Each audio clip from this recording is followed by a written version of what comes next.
New this morning, the U.S. adding 311,000 jobs last month, the second month in a row that those numbers blew past expectations. Experts actually predicted 86,000 fewer jobs. The unemployment rate did jump slightly to 3.6%. So here to break down what these numbers mean, University of San Diego finance professor Dan Roccato. Dan, thanks for joining us.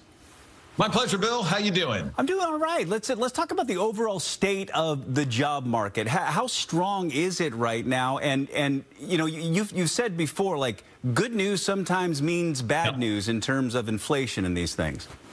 Only on Wall Street, where good news is bad news is good news, right? The average person thinks about that and their head spins. But it's true. The job market is still very, very strong. That is good for folks looking for jobs, certainly with certain skill sets. But, Bill, it's not great for the Federal Reserve. If you're sitting in the Federal Reserve meeting in about 10 days' time in Washington, D.C., this means you're going to be raising interest rates again because you're still trying to slow down the economy to bring down inflation. So good news and bad news. All right. So what industries are we seeing the most hiring and which are we seeing the most job losses? Yeah, if you can, swing a hammer, if you can put together an electrical box, run conduit, something like that. These jobs are in very high demand. Leisure, hospitality jobs still in high demand. We're still recovering from the pandemic, a lot of those jobs.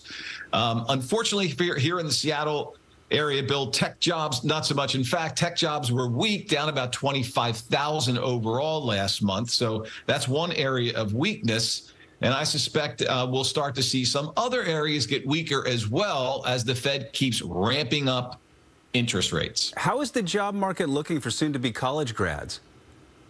Well, that's a great question. And I teach soon-to-be college grads right now. I've got 140 of them in various classes.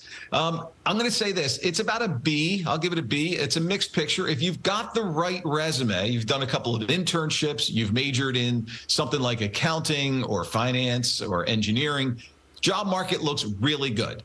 If you're coming out with a major in, let's say, psychology, communications, journalism, Bill. Yeah.